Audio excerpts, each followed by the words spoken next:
pour que en novembre 1966, Modibo Keïta, président de la République du Mali, sa mère allait au pèlerinage à la Mecque avec sa sœur aînée, Hawa. Au moment de leur départ, il a estimé que président de la République, il n'avait pas d'argent à leur donner. Il a envoyé une lettre précisément écrite le 24 novembre 1966 qu'il a remise à sa mère quand elle allait au pèlerinage pour demander à l'ambassadeur du Mali en Arabie Saoudite, Abdelwahab Doucouré, de lui prêter 60 000 francs maliens à remettre à sa mère, et à la fin du mois, quand il va avoir son salaire, il va lui rembourser ça. Voilà ce que Modibo a fait, président de la République du Mali. Quand il y a eu l'éclatement de la Fédération du Mali, en 60, les Sénégalais ont envoyé beaucoup de Soudanais.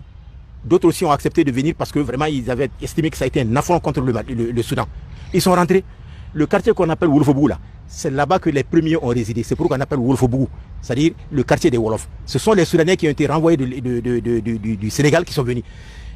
Et Modibo, à l'époque, estimé président de la République, la future République du Mali, il a lancé un appel pour demander à tous ceux qui peuvent apporter des contributions. Ils ont créé un fonds spécial pour appuyer ceux qui sont venus du Sénégal. Certains sont venus avec seulement leurs habits. Ils n'avaient rien, absolument rien à manger.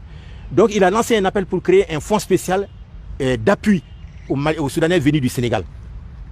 Ce fonds, pour l'alimenter, pendant 2 ans, il a renoncé à son salaire, à la moitié de son salaire, pendant 2 ans, en faveur de ce fonds. Et vous savez combien il gagnait à l'époque?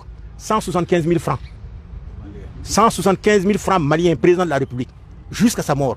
C'est 8 années au pouvoir, 8 ans, de 60 à 68. Tout son salaire cumulé pendant les 8 années, ça ne faisait que 23 millions de francs maliens. Divisé par 2, ça fait à peine 12 millions de francs CFA. Pendant 8 ans, ce qu'il a gagné, il n'a jamais touché à 1 franc du denier public. Jamais. Mais aujourd'hui, vous voyez, le président qui est parti, il avait 150 millions, prime seulement, hein, ses indemnités de défense mensuelles chaque mois, ça n'a rien à voir avec son salaire. Son salaire, c'était près de 4 millions de francs CFA. Mais en plus des 4 millions de francs CFA, il avait droit à 150 millions de francs CFA par mois. S'il veut qu'il mette le feu à ça, on ne va jamais contrôler. 150 millions plus son salaire. Donc il avait 154 millions par mois. Alors où est-ce qu'on va? Dans un pays où vous êtes tous là, peut-être la plupart d'entre vous, c'est des chômeurs. Vous avez terminé vos études. Mais cet argent-là, ça aurait pu créer des emplois pour tous.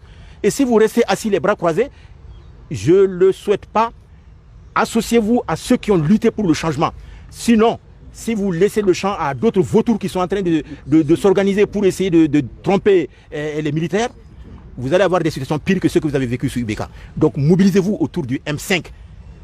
Mobilisez-vous autour du M5 pour que jamais au Mali on ait à notre tête des gens qui ne songent qu'à eux-mêmes, qu'à leur famille, plutôt qu'au pays. Donc moi je pense que s'il y a un message à vous lancer, à donner, c'est un peu ça, hein, vraiment.